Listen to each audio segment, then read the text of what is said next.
নিজেদের রাজনৈতিক স্বার্থসিদ্ধি হাসিল করার জন্য, বিদেশি প্রভুদেরকে খুশি করার জন্য তারা মন্দিরে মন্দিরে পূজা মণ্ডপে গিয়ে তারা মন্দিরের সেই সমস্ত হিন্দুদের শিরকে বৈধতা দিয়ে আসবে। সেইখানে গিয়ে তারা মন্ত্র পাঠ করবে, সেইখানে গিয়ে তারা বলবে যে মুদ্রার পিঠে পূজা, মুদ্রার পিঠে রোজা, এইরকম উদ্ভট কথাবার্তা বলবে। বাকি দলগুলোর কথা আমরা মানতে পারি, যারা বলেছে, যারা ইসলামের বিরুদ্ধে অবস্থান নিয়েছে, তারা প্রকাশ্যে দিবালোকে বলেছে যে আমরা ইসলামের রাজনীতি করি না। অর্থাৎ আমার প্রিয় কলিজার টুকরা ভাইয়েরা, যারা ইসলামের রাজনীতি করে, একামতে দিনের রাজনীতি করে, তাদের মধ্যে কিছু কিছু ভাইদেরকে আমি লক্ষ্য করছি, তারা পূজা মণ্ডপে গিয়ে নিজেদের স্বার্থসিদ্ধি হাসিল করার জন্য পূজা মণ্ডপে গিয়ে শিরককে বৈধতা দিচ্ছে, শিরকের পক্ষে অবস্থান নিচ্ছে।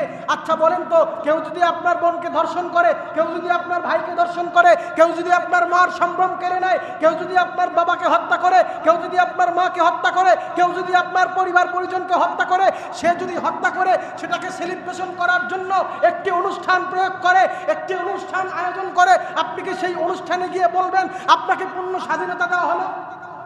বলবেন? আপনি বলবেন না। যেইখানে আল্লাহ তাআলার সঙ্গে স্বয়ং শিরিক হচ্ছে, সেই শিরিকের অবস্থানে গিয়ে, সেই মূর্তির সামনে গিয়ে যেইখানে আমার আল্লাহর সঙ্গে বেয়াদবি করা হচ্ছে, সেইখানে আপনি কুলাঙ্গার, আপনি মুসলমান কিভাবে গিয়ে নিজের ঈমানটাকে বিক্রি করে দিয়ে আসতে পারেন? আমার এটা বুঝে আসে না।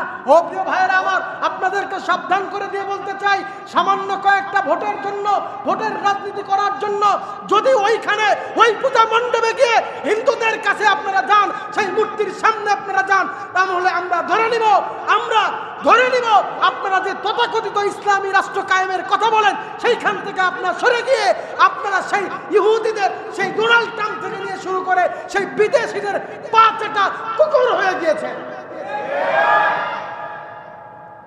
বাকি দলগুলোর কথা বাদ, আপনি একামতে দিনের রাজনীতি করেন, এটা আপনাকে বুঝতে হবে। দলান্ধ হলে হবে না, দলের প্রতি অন্ধবিশ্বাস থাকলে হবে না। যারা এইরকম কথা বলেছে তারা আবার সেটাকে সাফাই গাচ্ছে, হাদিসকে বিকৃত করে। কত বড় বেয়াদব! হাদিস বিকৃতি করে কথা বলছে। আরে মিয়া, সেই সংগঠনের যে পুরনো আমির ছিল, নায়েবে আমির আল্লামা দেলাওয়ার হোসেন সাইদি, তিনি কি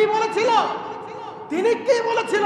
কোন মুসলমান কখনো পূজা মণ্ডপে গিয়ে হিন্দুদের উৎসবকে সেলিব্রেশন করতে পারে?